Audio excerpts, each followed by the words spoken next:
Bismillahirrahmanirrahim. Assalamualaikum warahmatullahi wabarakatuh.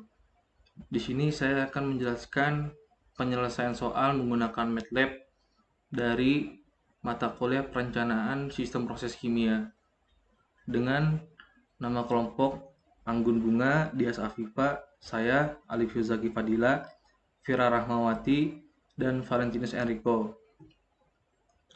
Berikut adalah soalnya. Soal ini sudah ditentukan dengan produk samping pertama dan produk samping kedua sebagai berikut. Dengan yang pertama itu mencari tipe reaktor yang sesuai dan yang tidak direkomendasikan. Yang kedua, dengan penambahan zat inert dan pengaruhnya zat inert pada yield. Terakhir, dari perubahan suhu tinggi atau suhu rendah dan tekanan tinggi atau tekanan yang rendah.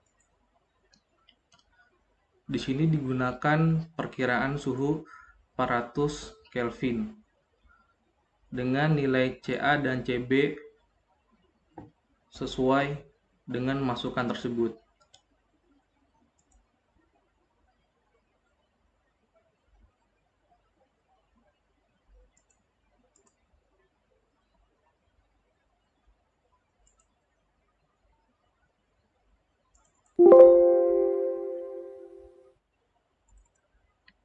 Berikut adalah soal yang ingin dikerjakan.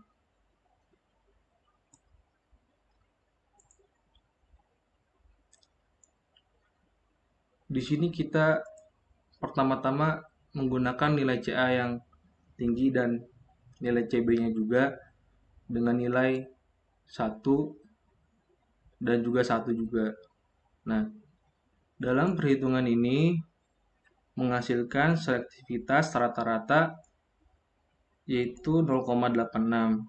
Nah, dengan penggunaan nilai 1 dan menghasilkan nilai selektivitas 0,86 ini menghasilkan operasi yang belum optimal. Nah, selanjutnya jika digunakan Ca yang rendah dan Cb yang rendah, semisal dengan nilai 0,5. Di sini menghasilkan nilai rata-rata selektivitas yaitu 1,21. Nah, dengan meningkatnya nilai Ca yang rendah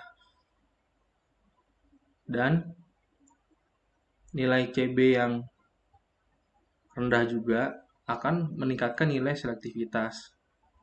Nah, saran dari penggunaan nilai Ca yang rendah ini atau Cb yang rendah ini dapat menggunakan reaktor CSTR, yaitu berupa reaktor yang bekerja secara kontinu.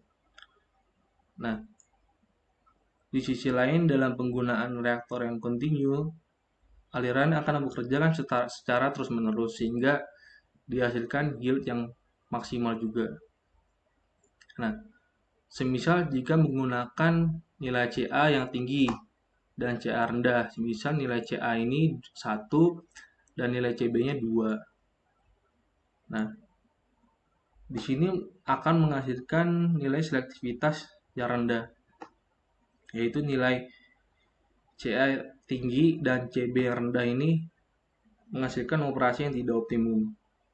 Nah, sedangkan Ca rendah dan Cb tinggi, yaitu Ca 0,5 dan Cb ini 1, maka akan meningkatkan dari nilai selektivitas. Nah, dengan Ca rendah dan Cb tinggi, maka akan bisa digunakan reaktor CSTR dengan volume kecil, ada juga dengan reaktor turbular dengan aliran samping, dan dapat juga digunakan reaktor semi batch. Namun dalam penggunaan reaktor semi batch ini dia menggunakan umpan yang lambat. Jadi umpan masuk pada B ini, umpan ini bergerak lambat. Nah, pada penggunaan reaktor semi batch ini sangat tidak dianjurkan karena perlu menggunakan konsentrasi A dan konsentrasi B yang tinggi sehingga nilai yieldnya akan kecil, tidak maksimum. Nah, di sini ada diagram keterkaitan dengan selektivitas dan konsentrasi A. Nah, keterkaitan tersebut menghasilkan konsentrasi A berpengaruh terhadap nilai selektivitas. Nah, jadi bentuk diagramnya agak membengkok gitu. Nah, berbanding dengan nilai diagram pada nilai selektivitas berbanding konsentrasi B, dia hasil diagramnya ini akan lurus. Nah, pertanda ini menyebabkan konsentrasi B tidak berpengaruh terhadap nilai selektivitas.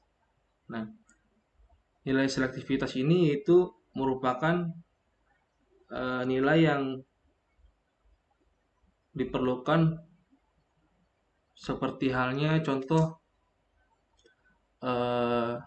zat yang tidak digunakan. Jadi kalau boleh dibilang nilai selektivitas yaitu berupa nilai zat yang tidak diinginkan.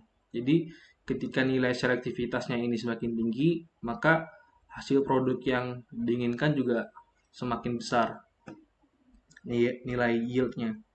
Nah, dari hasil analisa ini,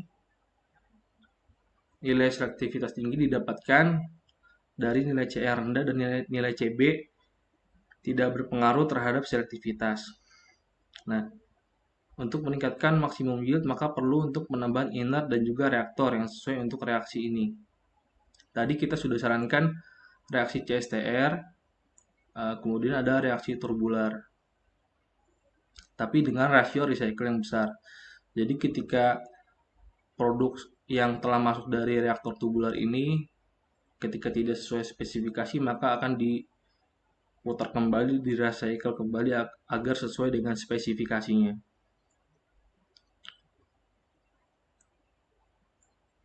Nah, adanya penambahan inert atau tidak, penambahan bahan inert ini yang tidak bereaksi dapat meresirkulasi produk yang tidak diinginkan kembali ke reaktor yang dapat meningkatkan rasio recycle sehingga nilai konversi yield lebih maksimum.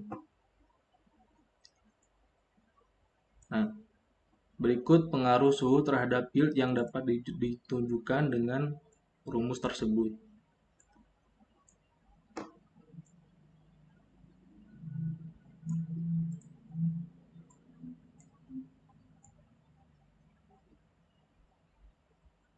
Nah, yang terakhir tadi kan berkaitan dengan pengaruh terhadap suhu tinggi, suhu rendah, tekanan tinggi atau tekanan rendah. Jadi kesimpulannya ketika suhu semakin tinggi, maka yield yang didapatkan akan semakin tinggi juga hasilnya. Dan sejalan juga dengan tekanannya, maka tekanannya juga akan semakin tinggi. Nah, kenaikan suhu kan berpengaruh terhadap yield. Nah, semakin tinggi suhu, maka yield semakin tinggi pula. Dan juga ketika suhunya rendah, maka memberikan yieldnya juga yang sangat rendah. Nah, pengaruh tekanan ini terhadap nilai yield kita dapatkan referensi dari buku Vogler.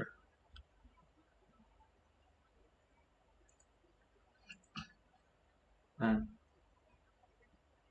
dari buku Vogler ini terdapat tadi reaktor yang disarankan, yaitu reaktor CSTR, ada reaktor tubular reaktor, dan reaktor semi batch. Namun reaktor ini sangat tidak disarankan karena menggunakan konsentrasi A dan B yang sangat besar.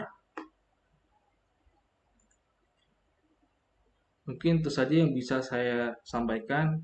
Sekiranya ada kekurangan, mohon maaf. Semoga bisa dapat dijadikan referensi untuk pengerjaan soal ini kembali. Terima kasih. Wassalamualaikum warahmatullahi wabarakatuh.